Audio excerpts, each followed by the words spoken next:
Story 1. Mirrors, mirrors, a window in which one's true self can be viewed. But something has always been off about mirrors. You can't deny it. Deep down in your brain there is always some bad feeling that you can't quite put your finger on when you stare into a mirror. That, my friends, is your brain trying to warn you. Your subconscious notices it long before you ever do. Something off, something that just isn't quite right.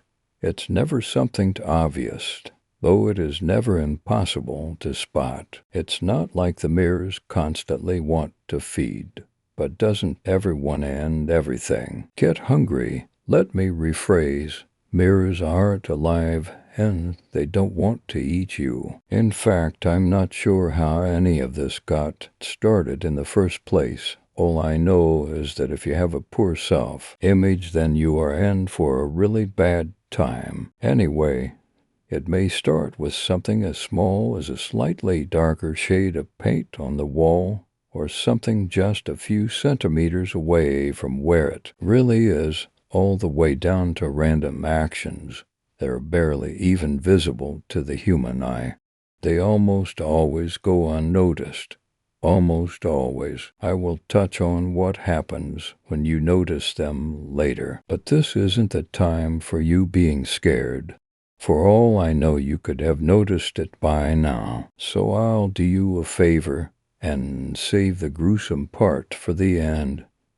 If you have already noticed it, then you may be looking for help. The only good news I can give you is that you won't be needing a coffin because there won't be anything to bury. But if you really want to prolong the life you have left, then what you need is to get away from all mirrors. You need to distance yourself from all reflective surfaces, and you definitely need to shatter the mirror you first noticed the anomaly in. Well, I can't say how long that will stop anything bad from happening. It will increase your chances and hopefully help you sleep better at night. After that, it may be a good move to scuff up any shiny surfaces, even slightly reflective surfaces. The less reflective, the better. I've known people who lasted a few years just with this. But keep in mind, you can't stop all reflections. Other people's vanity items, hell, your own eyes have reflections. Do you have enough guts to rip out your own eyes? Yeah, there isn't much you can do, especially since after a while, you don't even need to be looking into the reflection. Things just kinda start to happen. Then the next time you look in a mirror, bam, you've already been fucked over. So let's get down to it. Right now you are probably thinking, how do I know if I have noticed an anomaly? Well, you won't be able to at first. It's not like the mirror just swallows you suddenly. You'll most likely just think that it's strange that this one hair is here when it's actually there. But after you see it once, you start to notice it more. Not just little changes either. They can become massive. The worst part is, the more you notice it, the more it happens. It is a downward slope. After these events have started, there is no way to get back out. See, it doesn't seem so bad at first. Nothing but slight mishaps. Pretty soon, though, it gets bigger. Someone off in the distance that isn't there, little blemishes or pimples on you that aren't. But it doesn't stop there either. Before you know it, major changes start happening to you, wounds appearing on you. But unlike the other things that never leaves, once the wounds are on you, they stay in every mirror. Various contortions and bodily mutations start to show up. Not in real life. You look at yourself and you're fine. But these mirrors just keep showing you what you don't want to see. Just when you think it can't get any worse, suddenly it stops. Yep, just like that. You look in the mirror and there is no reflection. Poof. gone. There is a big relief when that happens, well, until you try to leave the room and remember that there used to be a door here. Oh, and when you look down and notice that those mutations and wounds you saw are now actually on you. That's right, folks. You are now that disgusting, demented, and tortured person you saw in that mirror. Oh, and you are locked in the mirror. Yeah, those little blemishes aren't very insignificant. Now, I'm just glad I got trapped in a room with a computer. Story 2, Unit 232, in a nondescript rural corner of the American Midwest, and a long row of units at one of the many dilapidated mini-storage businesses that dot that dreary landscape, is a Unit 232, with barely noticeable scratches in the concrete in front of the sliding door. Upon closer inspection of Unit 232, the careful observer will note a few things. The frame around the door to the unit is dingy and bent up along its entire length, to the point that the door cannot be slid open even an inch. The door itself is curiously warped.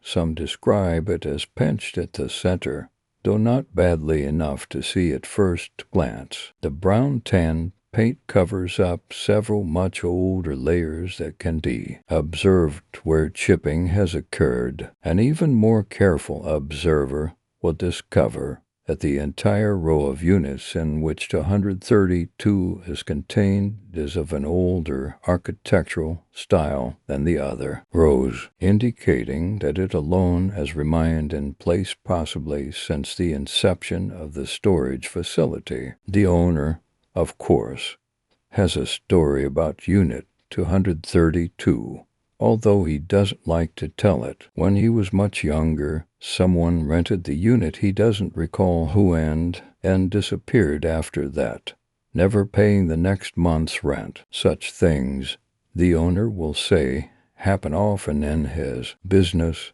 for all kinds of reasons, and so he and his boys clipped the flimsy lock from the unit along with several other unpaid lots a few weeks later, intending to sell its contents at blind auction and recoup some of their losses. Unfortunately, even with all three of them grunting and heaving at the door, it would not lift at all. Angry, the owner hired out some heavy machinery to tear the door down instead. Behind the door, the owner says, was nothing but a solid wall of dull steel. The small backhoe tore the flimsy aluminum door out easily, but barely made a scratch in the metal.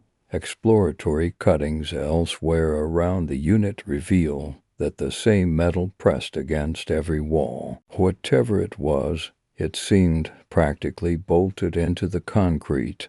The next revelation was the discovery of a large, plain keyhole set into the block which, the owner supposes, must actually have something else inside of it on the side that faced the back of the unit. A locksmith was hired to examine the keyhole, but the moment he began feeling out the hole with his turning tools, he fainted clean away. When he came to an hour or so later, he was in such bad shape that his eyes would not focus and his tongue would not form words, and he was eventually committed to the county mental health ward back when it was still called an asylum. The owner will say where. He managed to hang himself with a towel a few months later, having had quite enough of these goings-on.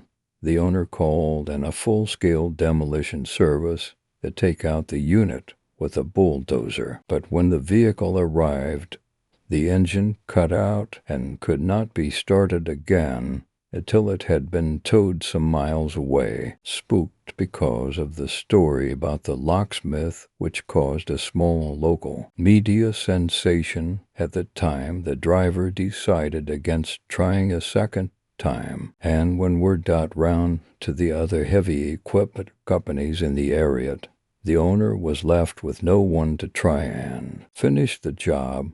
Naturally, he will say he decided to rent the equipment and have one of his employees take care of it for him instead. But this is where he trails off every time, and if you press him for the story of that worker, he will say nothing, only staring off out the window of his office as though you are not there at all.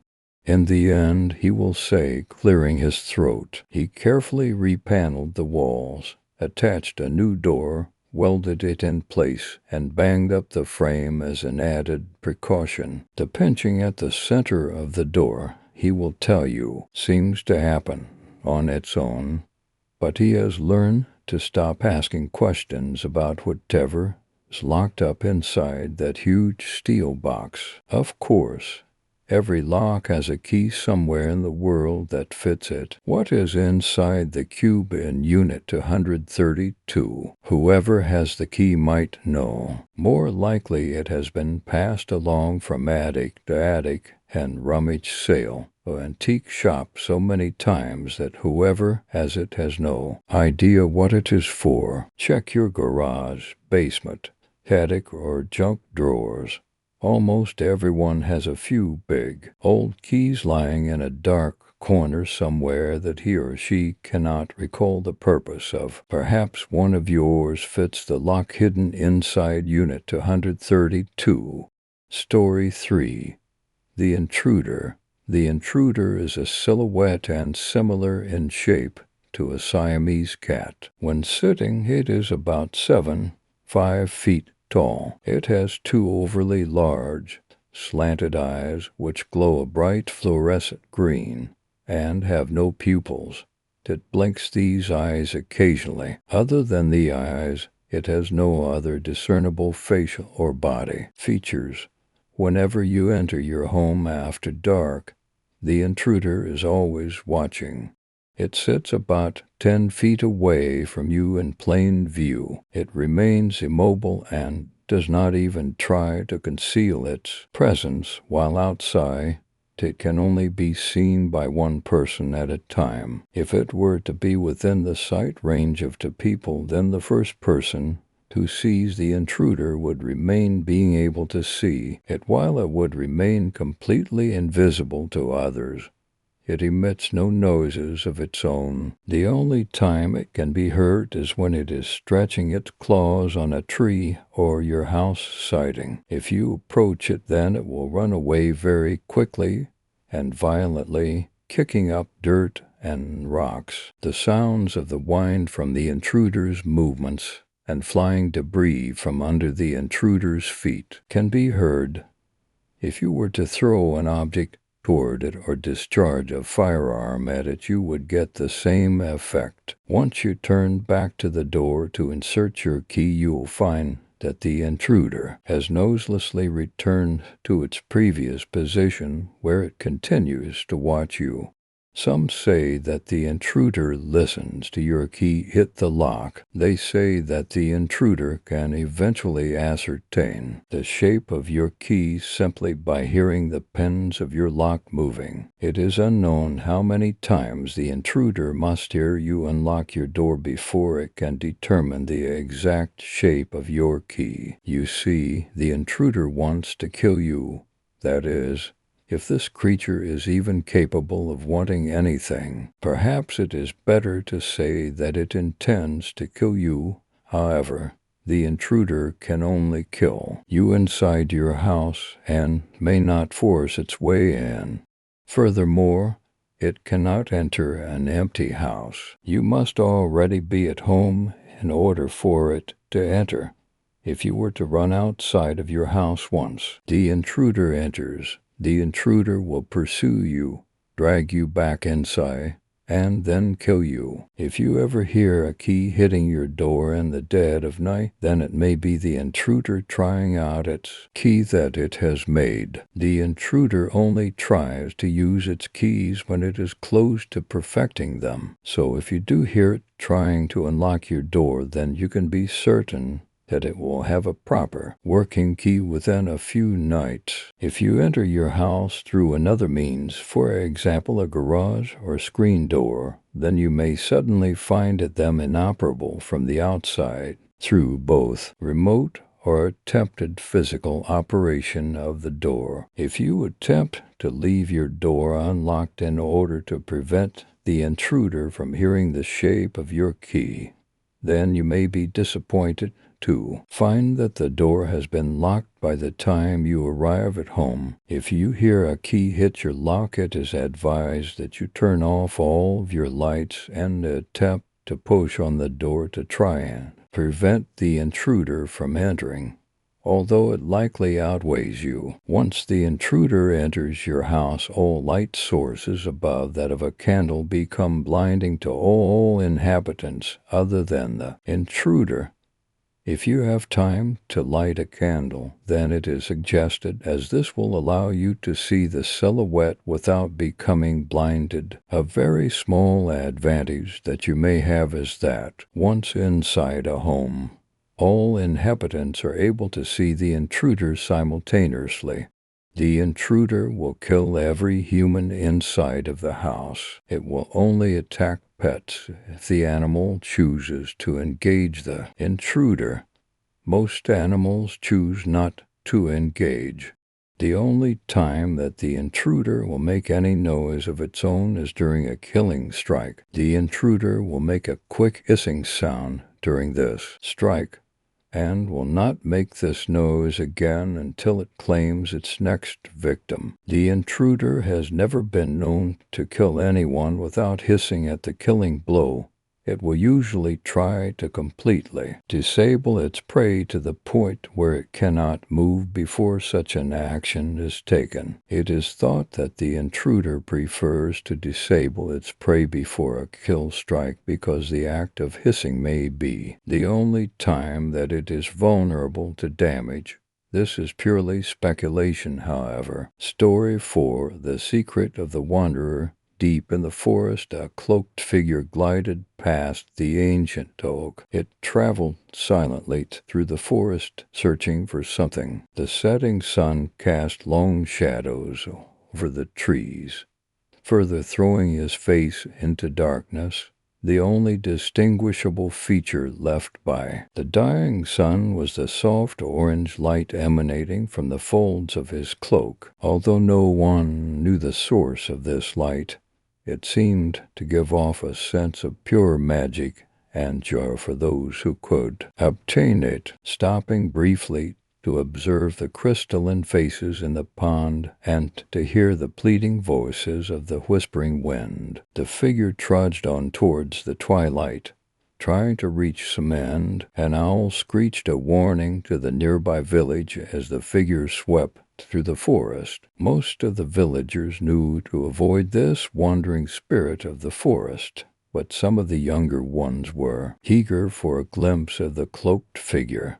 A group of teenagers stood near the edge of the forest, measuring the courage of each other. One boy named Cedric decided to head out in search of this spirit. He had heard the old story from the village elders. The spirit was said to be one of the ancient druids, entrusted to guard the object hidden beneath its cloak. As to the identity of the object, not even the wisest of the elders knew. The object was guessed to be everything from the heart of magic of the forest to the source of all knowledge, to immortality. The villagers didn't go near the forest for fear of the ghost of those who tried to steal the object and failed. Cedric was determined to steal the object because he had a plan ready by the time the teenagers were huddled at the forest's edge.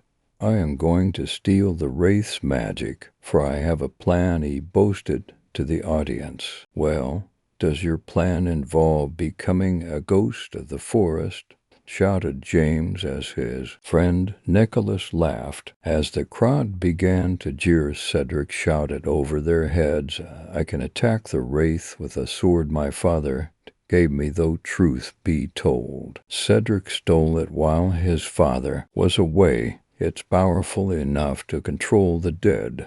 The crowd stopped laughing as Cedric pulled out an old iron sword, which spelled it so it can strike fear into the heart of any wraith. The crowd watched, horrified, as Cedric went into the forest, spelled sword held high.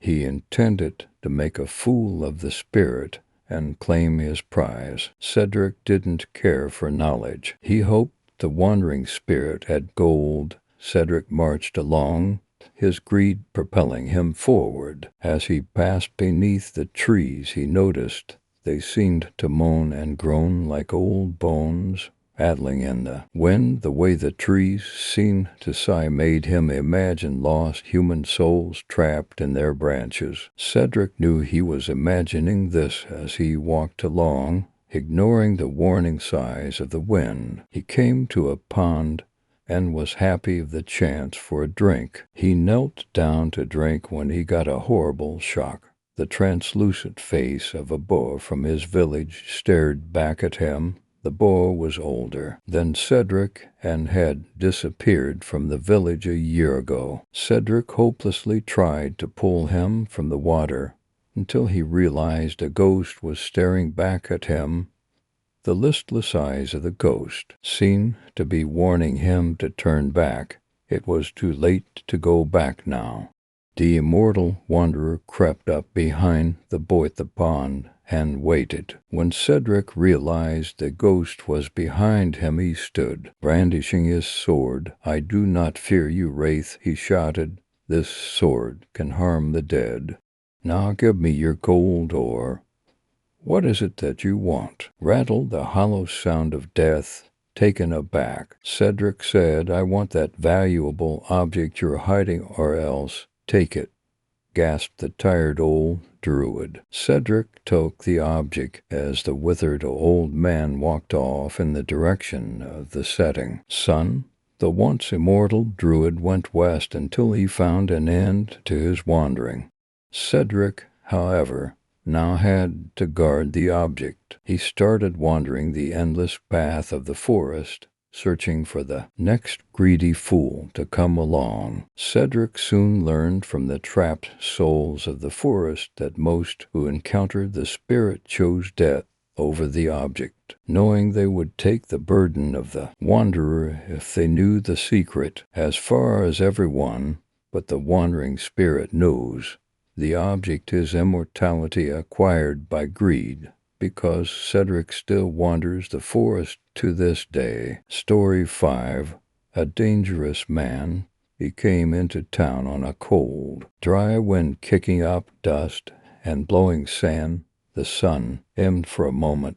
That day the howling wind seemed to say he has the look of a dangerous man. His eyes were hot and black as ash, glaring at those whom he passed, a gun at his hip and a hidden knife. Surely he ended countless lives. Whispers rose like the hiss of snakes, it's plain to see. Anyone can, he must be a dangerous man. Not a word he spoke as he came through town, his mouth twisted in a constant frown. His footsteps echoed in an empty street the locals hide when he came around. They closed windows with a tinny creak, trying to avoid the dangerous man. He checked the inn where he planned to stay. The keepers shiver from his gaze. The man paid up front and spoke no words that betray the thoughts of a dangerous man. The locals gathered around and spoke in fear. The sheriff ran to grab his gear. The pastor called out to his God. They wailed and cried out for a plan. Save us from this dangerous man. A young man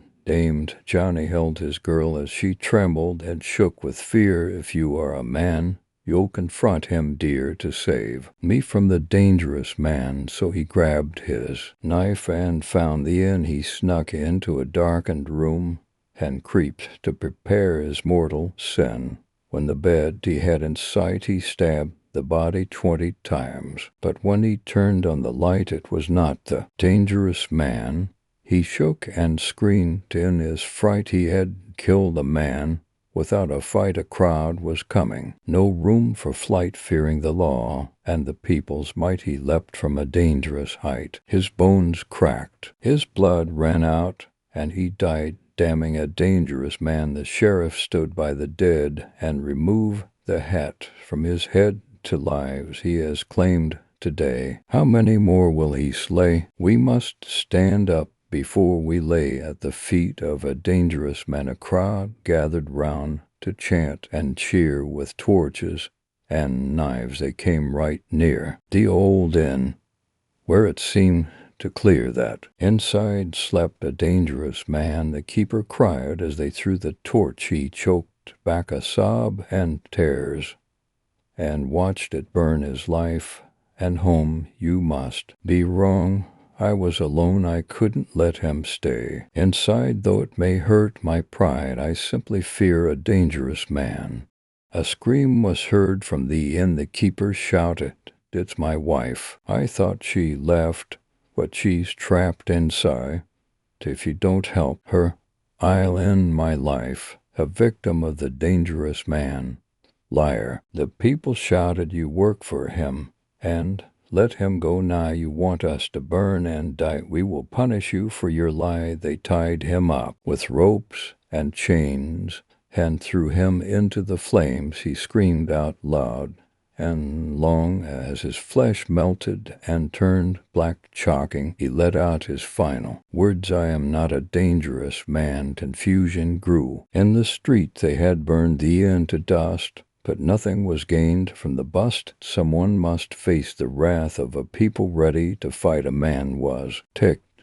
His job to greet the stranger he was first to meet. They chained him to the rock-hard ground and beat him beneath their feet till all that's left was a bloody mound, all for befriending the dangerous man. The sheriff who incurred their wrath, he had failed to halt the path that caused the pain that occurred that day.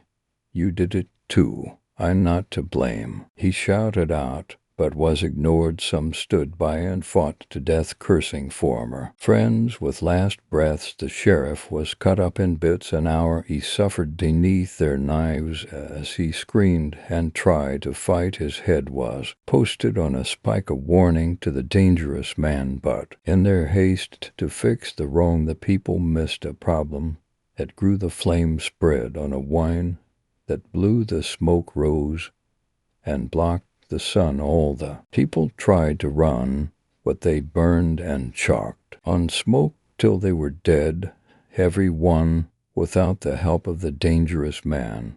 A stranger stood, feet in blood, which soaked right through skin, and ash. Bodies lay on the ground, mistakes that worked like a plan. He stared at what he found with the black eyes of a dangerous man. Story 6. Smile. You wake up today, going through your daily routines without a second thought. At one point, you decided to spend your time coming here to read along with some arbitrary journal written by some excursionist some of you may be familiar with, but none of you really truly know. Have you realized what day it is? The concept you believe to be real, what you might call time, exists in a circuit with mornings and nights, days and weeks, months and years repeating themselves, stuck on loop within an infinite cycle. The reason for this is that time is nothing more than a border serving to shield their decrepit, malformed dimension from ours. The good are those who have built this wall, the bad are those who are being kept out. Once every so often during this continuum, there is a scheduled lapse,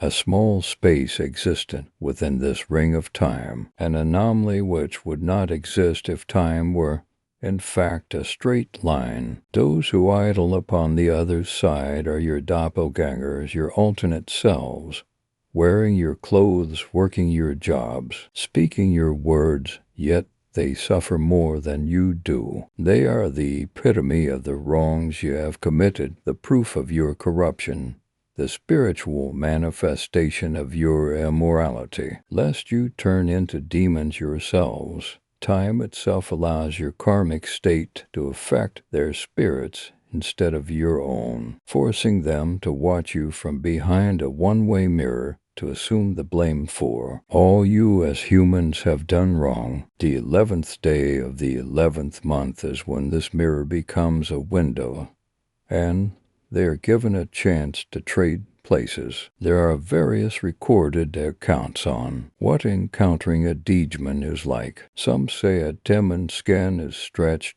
taut against the alien skeleton, relieved through its blackened flesh, the latter rotting in ragged batches and open wounds, carrying the metallic stink of diseased blood and aging corpses. Others claim if you dare to look directly into their eyes, you fall victim to their mercy within the split second their soulless gaze meets your own, making you bear witness to every inhumanity ever committed by humankind, every pain they themselves have ever had to endure in your place.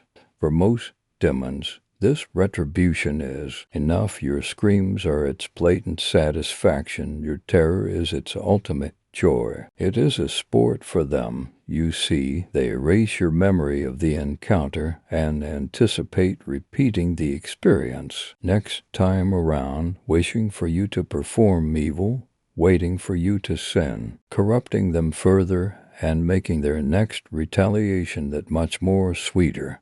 For other demons, though, they decide they want more. They say the demon grins once he has you completely. Once your spirit is within its grasp, the spiritual exchange is complete. It bares its misshapen teeth with its lopsided smile, whereas it becomes the original and you are forced to become its shadow. It will begin clawing through your sanity as the days pass, ripping away the final vestiges of your reality, until you assume the position of the spirit behind the wall. The only way for a human to redeem themselves is for them to become the demon and patiently endure 12 months of their normal spiritual insanity, waiting for their chance to reclaim the original body waiting for them beyond the borders of time. To escape such fate, some of those who have recounted the tale ended their lives shortly after they'd done so. Most have passed from insomnia. As they say, staying awake is the only way to escape the recurring, unearthly nightmares plaguing their dreams and making their breaths fall short. Some have died violently in a painless, illusioned haze, found during attempts to carve their still-beating heart from their chest before their demon could stake claim to it. A few have been found with knives sticking out from either side of their head. The blades would be jammed into their ears from tip to handle. The self-inflicted stabbing reported efforts to make the screaming go away. Whatever the method of death, when the victims' mutilated carcasses are recovered from the scene, there is one thing they always share in common. They're found with a smile on their faces. The recorded accounts, journal entries, psychologists' notes, video diaries are located and burned almost immediately after the incidents occur, as superstitious individuals fear the curse will carry on to whosoever is unfortunate enough to read the story next, tagging them as a vulnerable target for the next demonic anomaly. How much pain have you experienced in your life? Human, find out which side of time you reside. Look into a mirror and pray your reflection isn't smiling at you. Story 7, The Fugavi Incident, a Drake Blackwood case file. I won't bore you all with the details of my work. That can be for another time. What is important is that I have made the decision to share my case files with the general public. Most of the cases I have been involved in have revealed themselves to be distinctly ordinary or tangled up in lies, hoaxes, and even mental illness, but there are a few instances which I continually come back to. In the quiet hours of the early morning, these are the facts which weigh down on me and keep me from sleep. I don't know if this is just a form of self-therapy. I definitely could use some, but perhaps some of you who are fascinated by the bizarre and are compelled, like myself, to discover what's truly out there beyond the humdrum world we seem to live in, that you might find the following case studies of some use. I know it gets said here a lot, but names have been altered and all sensitive information has been redacted. Please also be aware that these are my personal notes and as such are not written in story format. They are for educational purposes only. Case 34. The Fugavi Incident. I traveled to Somerset in the south of the country last Saturday, May 3rd. Having been contacted by a friend in the local authorities down there, I was brought in to consult due to the similarities with the Whitman case. Two local boys, James Carney, 15 years old, and Donald Lewis, 16 years old, had stayed out later than allowed by their parents on Wednesday, the 30th of April. At approximately 11:04 p.m., both boys found themselves on the outskirts of the town and realizing the time and worrying about how angry their parents would be with them, they decided to take a shortcut on the way back. To make it home as quickly as possible, James suggested cutting across a large field known as the Fugavi Patch. Donald was hesitant in doing so, as the large patch of grass was often avoided by locals, as it had picked up a reputation for being unsafe, especially at night. Interviews with the families of both boys, neighbors, and the local school headmaster revealed several second-hand accounts of alleged experiences there, including strange dim lights, whispering, and an unpleasant smell associated with the Fugavi Patch. Despite Donald's hesitancy, both he and James climbed over a metal gate 5 feet in height and proceeded to cross the 298 meters of grass to the other side. As both boys approached the middle of the ground, James began to complain to Donald about feeling nauseous, along with a warm, stabbing pain in his stomach. As they continued on, James became increasingly disorientated and began to sweat profusely while retching and then vomiting several times. Donald panicked and, believing that James required medical assistance, phoned for an ambulance from his mobile phone. James grew delirious, collapsing to the ground, asking Donald several times, "Who is that man standing over there? What does he want?" James pointed repeatedly to a row of tall hedges on the other side of the field, lit by a nearby street light. But Donald could see no one. As they waited on the ambulance, James grew frantic with fear, pointing and screaming across the Fugavi Patch in the direction of the hedgerows, yelling about a man walking towards them. Donald tried to calm James' fears by telling him that there was no one there, but James screamed and thrashed around on the ground, clutching his stomach in agony, crying out for help. Finally, he lost consciousness just as the ambulance arrived. James was rushed to hospital, but was unfortunately dead on arrival. The autopsy recorded the cause of death as being a cardiac arrest brought about by a violent allergic reaction. The trace chemical waste still present in the soil from a metalworks factory which occupied the field 20 years previous. I was able to contact the owner of the land, a Mr. Adams, who was very upset about the whole ordeal, as the locals blamed him for the tragic events. He produced papers clearly showing that the entire area had been decontaminated and was supposedly quite safe. The death of James Carney has left the small town community shocked and traumatized, but the official explanation seems to have been well accepted. I cannot, however, dismiss the strange events surrounding the boy's death, the sickness and excruciating stabbing pain he experienced. Before collapsing, the man he screamed about walking across the Fugavi patch towards him, and the horrific marks and sores on the poor boy's body, one in particular which stretched out across his abdomen and looked uncannily like the imprint of a human hand. Bonus stories. Story 1. Evil is not a toy.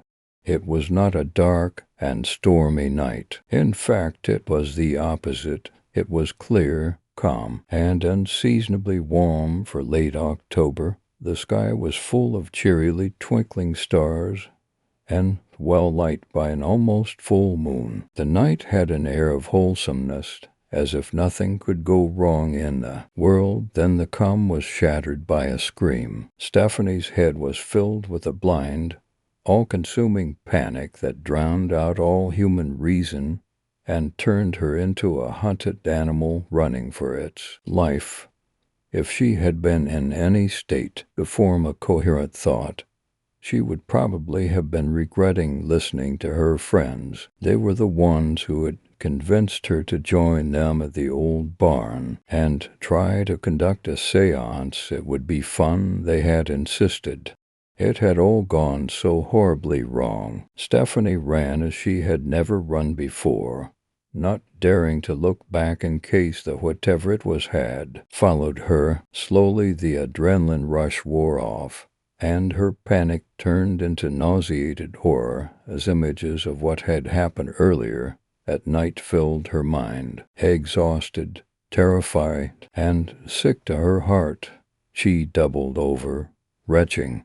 She didn't hear the footsteps until it was too late. She turned, finding herself face to face with the dark thing, only it was walking with Janet's body. Janet hadn't had time to scream. The thing had come straight for her eyes. They had burned when it entered them. She would have cried out, torn at her face, tried to run, but the creature made her body twist and spasm from the inside out. If whatever that thing was could even be called a creature, Stephanie's mother had passed worried, left afraid, and was working her way up to terrified. It wasn't like her daughter to run off without telling someone. When morning dawned and Stephanie still hadn't returned, she called the police. Around lunchtime, she heard a knock on the door. It was a police officer. The man clearly didn't want to be there. After a moment of avoiding eye contact with her, he said, "Ma'am, we found your daughter," but he trailed off. That was enough for Stephanie's mother to catch on. "No," she breathed. "Oh, please, God, no." Her breath came fast and shallow. Not Stephanie. Not her Stephanie. The police officer placed a hand on her shoulder, calming her, and said, "Yes, I'm so sorry, ma'am, but yes." Janet sat in the corner with her knees hugged to her chest, staring. She had been doing the same thing, leaning against the tree when the police found her. She had adopted the same pose inside the police car they had led her into. She had not responded towards anything, not so much as glancing at people that tried to speak to her. By the time her parents had been called and arrived at the police station, people were starting to get worried. It was not unusual for participants in traumatic crime to go into shock, but not for this long or this completely.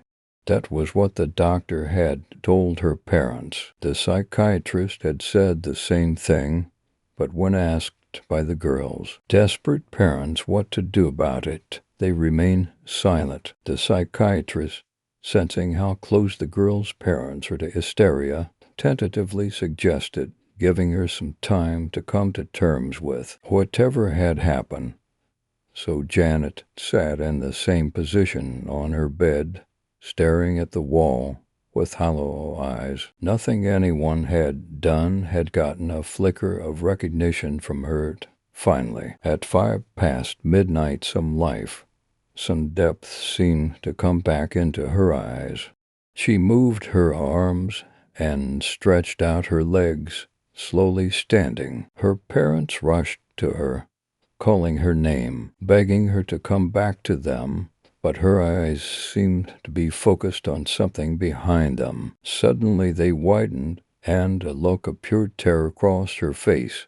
She held up her arms as if to shield herself. The blow came from an unseen source, knocking her across the room with enough force to crack her head against the wall. As she slumped down, blood running freely down her back, she whispered her last words, "I'm so sorry, Stephanie." Story 2. The Ringmaster.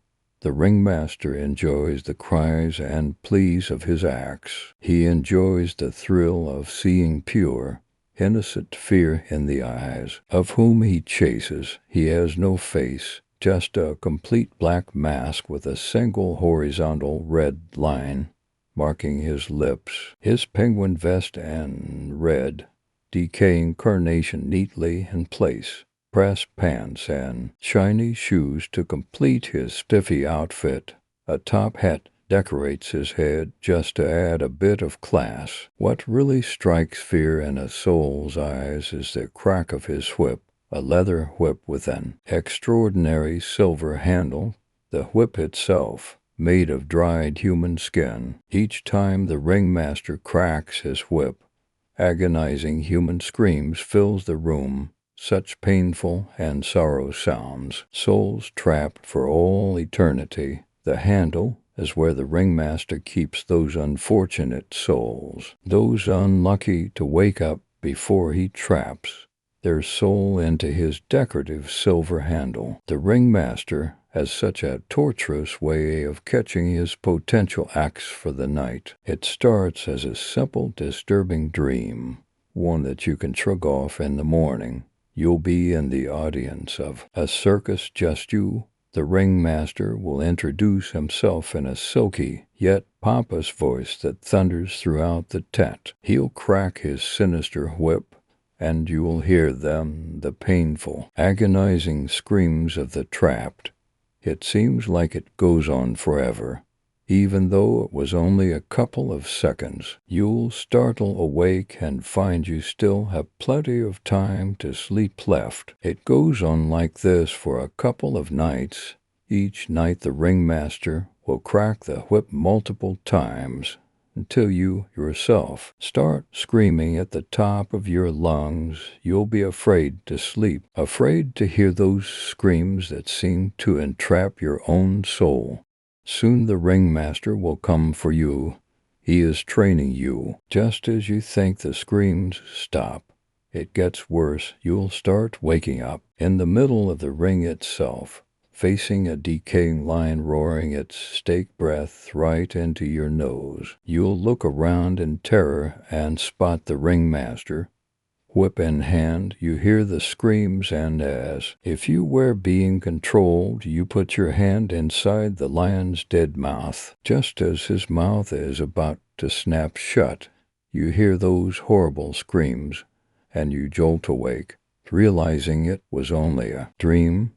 Every night the ringmaster has something new for you, testing you, whipping you, making sure you do the stunts correctly and effortlessly. You've made the long walk on a tightrope, making sure you don't fall into the flaming pit below, feeding those hungry, decaying animals their juicy and bloody meat. You never see anybody else around except the ringmaster, smiling slyly in the middle of his ring, waiting for a reason to let those screams out. The ringmaster has gotten so amused with you. By this point, he craves your new talents. He keeps a watchful eye on you. Whether you're awake or asleep, you'll hear these screams, feel the hot flames of the tight rope, and even confuse the domestic pets for the decaying circus animals. One night you'll go to sleep and the ringmaster will be waiting for you.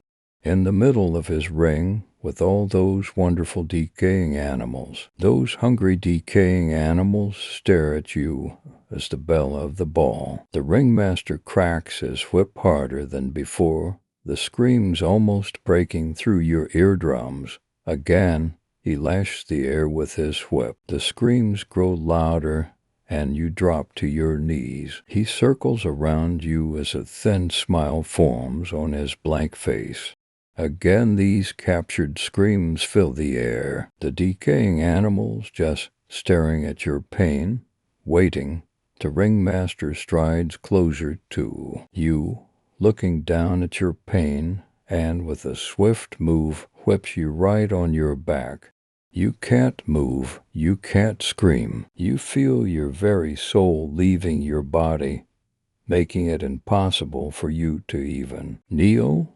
Again he lashes your back. You feel your skin tear, but no blood runs down. Your scream is taken away by the extravagant silver handle, and your skin tightens. The ship cracks once more, and you look down, seeing all your muscles exposed. After the ringmaster traps your soul in his silver handle, your screams will join the others. Story 3: The pond. As I walked, the snow crunched beneath my rubber boots. Every so often I would step on a twig, sending a cracking sound into the air as it snapped in half. There was no wind, and almost no noise besides my footsteps, and the birds calling. Hunting was a big pastime of mine. I would spend hours walking through the large forest, tracking down animals. I would venture out into any weather. It didn't matter if it was raining, freezing, or blistering hot. It had been snowing a lot lately, which was good news to me, as I love snow. I was making my way over to a favorite spot of mine, a large pond in the middle of these woods. As I trotted along, I took in the scenery. It was beautiful, like a winter wonderland. Despite my happy thoughts, I couldn't help but think of an awful incident that happened 10 or so years back. A young man, around the age of 20, went out hiking in this forest. When he never came home, the authorities were called, and they went out to find him. Sadly, what they found was his lifeless body sunken to the bottom of the pond. The poor boy had drowned, and every time I went to that pond I thought about how it was his grave since the accident. The children of the town would tell ghost stories about the forest, and would dare each other to see how far they could go out into it. I reached the pond, frozen and glistening. It was so cold. I knew that I shouldn't stay out too long. I started to make my way over to a large boulder. I liked to sit on it and watch for wildlife. As I came to it, however, my foot got caught on a root jutting up from the ground. My body twisted, and I fell over.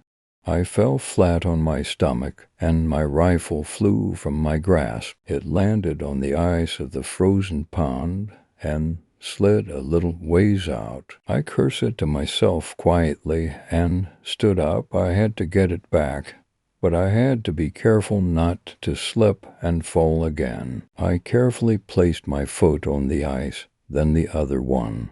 I started to walk across. I got to my rifle and bent down slowly to pick it up.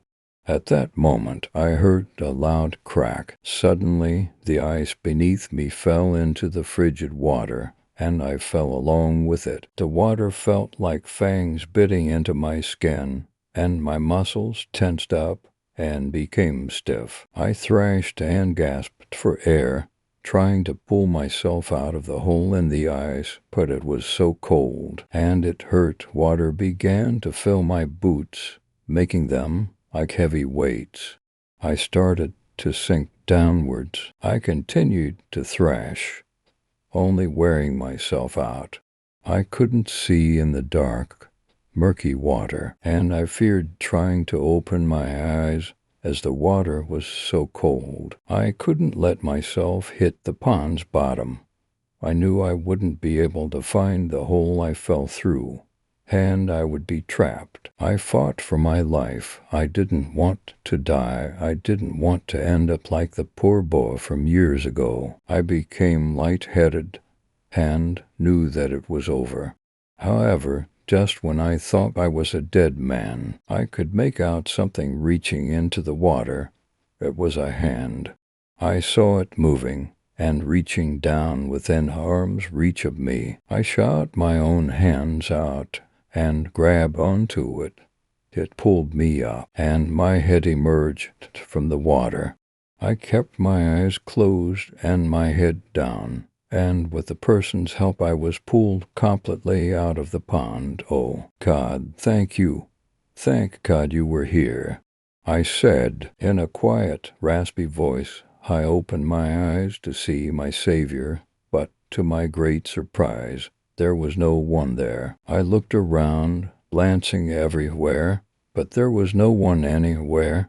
I never went back to that pond. Whenever the children would tell ghost stories about the drowned boy in the woods, I would listen, because I was sure that I owed him my life. Story 4: The Cross. We recently moved into this little house in a small, quiet town in Maine. It's not like I wanted to go, but I guess it was okay because I think I needed a change from the city life. The day we arrived at the house, I was actually pretty excited. It was a small cottage-type house, and it felt really cozy. My parents had bought the house without letting me see it, so this was my first time inside it. Thing I noticed was a little indent in the back wall of it with a metal cross. My mom thought we could put something prettier there and threw the cross into the back of a cabinet, all my boxes into it. I set up the essentials, like my TV, and just lounged around watching movies for the rest of the afternoon. Then it was bedtime. It was really strange sleeping in that house. It was pretty much empty, since we still hadn't unpacked all our stuff.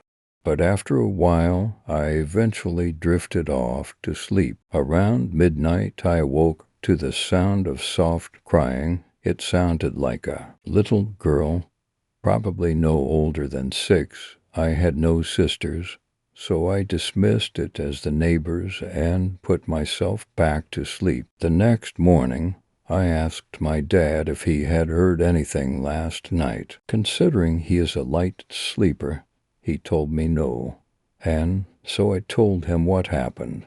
He said to forget about it.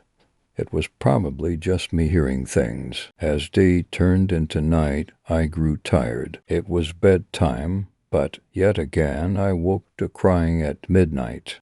Same voice, but just a little bit louder. Once again, I just told myself it was nothing and went back to sleep. As the days passed, the sobbing grew slowly louder. My parents started to notice it, so we decided to meet the neighbors to see if it was them. Surprisingly, they didn't have kids. Never mind 6-year-old girls. We were perplexed. Weeks passed. The crying continued. Still no explanation. I decided to research the house and the previous families. The town files said the history of the house dated back to the 1700s, which would explain the fireplace. I then noticed a little note in the original family's file. It said that a little girl named Elizabeth had died in the fireplace when she fell in while her mother was cooking. She was 5. I ran all the way back home and rushed in the house and told my mom what I had found. She said that I was being ridiculous and that ghosts didn't exist. We did nothing over the course of a month. The crying continued. Every night at midnight, it grew louder. It got to the point where we couldn't sleep. Our names started to get called. We started to see shadows, And yet my mom continued to tell me my mind was playing tricks on me. Even my dad started to notice the activity. Nothing could convince her to do anything about it. I had had enough. I told my mom we needed to do something. Then it hit me, the fireplace, the little girl, the haunting the cross. I pulled the cross out of the cabinet and placed it back in the little indent on the back wall of the fireplace.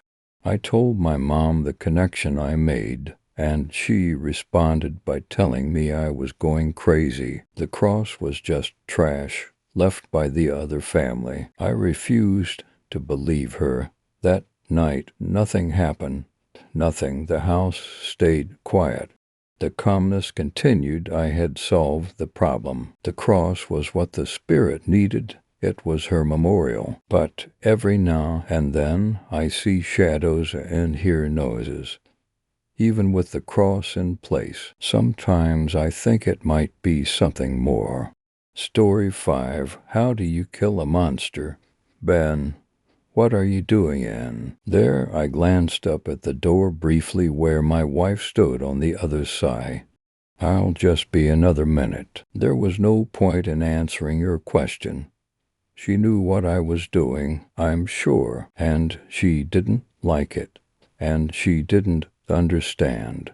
Because she wanted me to move on, my eyes slid back down to my phone, where they stayed glued to the screen for another 4 minutes. I had scoured the internet for months looking for the rest of the trial, but all I could find was this 6-minute segment that had been televised by a current affair. I'd seen the videos so many times. I knew every detail of every second. But still I watched because I needed an answer. The camera was currently focused on the jury. They were all leaning forward and concentrating on the testimony of the forensic expert. The camera then slid over to the witness stand where Dr. Fellmore talked about the decomposition of Andrew's body and the state it had been in when a dog walker had discovered it the previous May. Fellmore then walked over to the overhead projector, tapped a stack of slides on the table to straighten them, and then peeled off the top one and placed it on the projector. A graphic photo of Andrew's body arrived on the screen, and the entire courtroom gasped. A current affair had blurred out the photos, but I remembered what was on them. They were right to be horrified. Hearing an expert drone in a monotone manner about the graphic abuse of a 5-year-old was much different than seeing its effects firsthand. The doctor explained the slides without emotion, pointing out the countless abrasions, bruises, and open fractures. He spoke about the ultimate manner of death, strangulation, and showed the court how the handprints on Andrew's neck matched perfectly with the defendant's. Then he turned the projector off and began to speak about the presumed time of death. The camera pulled back at this point to show my family quietly crying, and then finally it panned over to the defendant's table.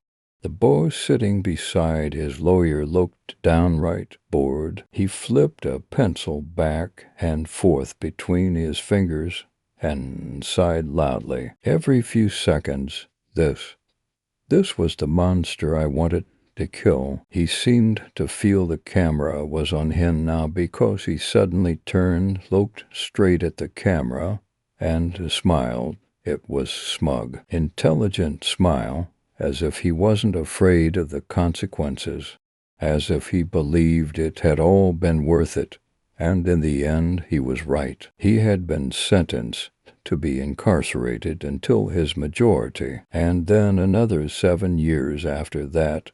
It was nothing. It was less than nothing. I looked over at the straight razor I had begged my wife to get me for my birthday. How do you kill a monster? This was the answer. It would be so easy, but could I bring myself to do it? My little brother deserved vengeance.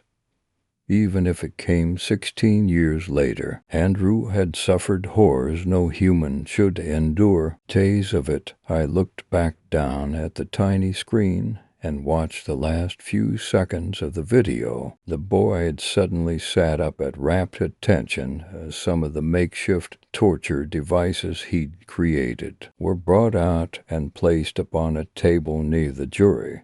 My family was escorted from the courtroom, and a current affair cut the video off there. But it didn't matter.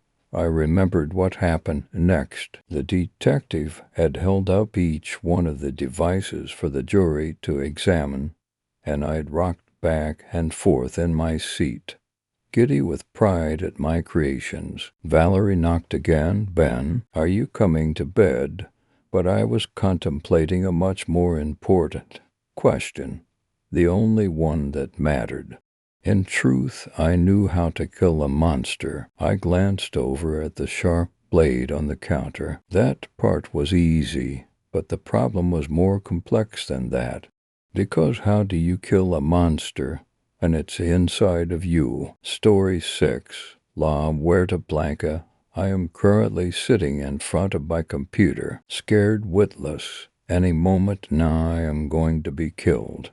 Today a friend of mine told me a story. His aunt had taken care of him since he was a small boy, and she told him last night about how his parents died. He did a very fair imitation of her. I knew them both pretty well. They were doing mission work in some nasty little South American country when a man burst into the mission hospital one night, terrified out of his mind. He told them that his sister had been killed by a Muerte Blanca, and that he was certain that it was coming for him next. What is a Muerte Blanca? Apparently was some sort of bogeyman, something like that dumb chupacabra or whatever. They called it the White Death or the White Girl, because it was the soul of someone who hated life so much that they came back in their shrouds to kill those who told of them. The man had been told about the vengeful spirit by his sister hours before her death. It was a girl with dead, black eyes that wept bile. The thing moved without ever actually moving its legs, and it stalked its victims back to their homes. Now, if you weren't already aware that this thing was following you, once it got back to your house, it would start knocking on your door. Once for your skin, which she used to patch her own decaying flesh. Twice for your muscle, which she gnashed her teeth on between victims. Thrice for your bones, would she make knives to pick her teeth and kill her victims. 4 times for your heart, which she wear round her neck. 5 times for your teeth, which she polish and keep in a box. 6 times for your eyes, which she see the faces of your loved ones through. 7 times for your soul, which she eat whole. You can never pass while you're in her stomach. She has to repeat this on any mirror or door between you and her. You can try to outrun her, but she's faster than the fastest man, and if you leave your home while she's knocking on your door, she won't be so courteous when she catches up to you. Now the man was certain that this thing had killed his sister, that he had tried to tell the police, but they would not listen. Next he had tried to tell his priest, but the priest turned him away when he saw that the thing was following him now. Oh, that's right. I forgot about that. It can only get you if you tell someone else about it, or you saw it kill someone else. The man, after finishing his tale, stole a car from the mission and was never seen again. Apparently his mother and father had immediately called his aunt about this when it happened.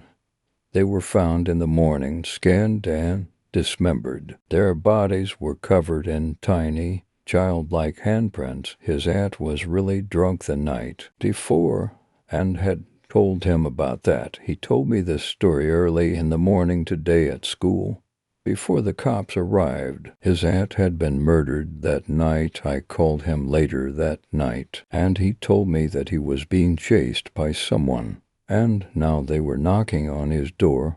I told him to stop shitting me. He held the phone away from his face for a minute, and I could hear slow, deliberate knocking. A moment later, I heard the door rip from its hinges and the dying screams of my friend. Then a little girl's voice spoke over the line. "Witness, I hung up 3 minutes ago. Someone started knocking on my door. She has to knock 28 times on my front door, 28 times on the mirror in the hall, and another 28 times on the door to my bedroom. She's doing it slowly. I think she wants to scare me some more. Let me know that my death is just moments away. I will not run. I couldn't get to my car in time anyway. She started knocking on my bedroom door a minute ago. She should be done any moment. Nice knowing you guys. It's been 5-5 Witness." Story 7. Next time I'll summon a smarter demon. I drew the pentagram and symbols on the hardwood floor, lit the candles, and recited the spell that was written in the ancient leather-bound book. Squaring my shoulders and setting my jaw might have made me look more confident, but I was nervous as hell. I doubt anyone would blame me. Summoning one's first demon is more than slightly terrifying, but I needed to do it. I had tried everything else I could think of to set my crumbling life back on track, and supernatural intervention was my last resort. Thick black smoke swirled within the circle of symbols as tortured screams filled the room. Just a few short minutes after I had spoken the last word of the spell, a giant creature stood before me. It sniffed the air before locking its bulging orange eyes on me. I imagine it would have narrowed them in its expression of disgust, but it didn't have any eyelids. It wrinkled its bulbous nose and brought its thick, chapped lips into a sneer around to thick fangs. "Human, why you bring me here?" Its voice boomed, like it was speaking through a microphone, and my ear was right next to the speaker. I stammered. "I want to make a deal with you." Its rotund belly bounced as it laughed hysterically. "For a moment, I make nitrogen monoxide deal. Dumb human." "What? Why not?" I demanded. The book said. "Book wrong. Human soul worth nothing, like human." No, I did not waste all this time and money for some idiot demon to tell me it was for nothing. "You're going to help me or I'll—" I was interrupted by an angry roar. The demon clenched its clawed fingers into a fist and came at me, splintering the wood beneath its enormous hooves with each step. I don't know if the creature didn't see the ceiling fan because the room was dark, or because it was so furious that it wasn't paying attention, but I was given the opportunity to run when its head smashed through the wooden blades and the globe around the bulb shattered. The abandoned house where I had performed the ritual was unfamiliar to me, and I prayed that I was running toward the exit as the demon crashed through the door of the empty room I had chosen for my venture. It slammed into the wall and raced after me, stumbling over decaying furniture left behind by the long-gone inhabitants of the dwelling. I let out a half-victorious, half-terrified yell as I found the stairs to the first level and began my hurried descent.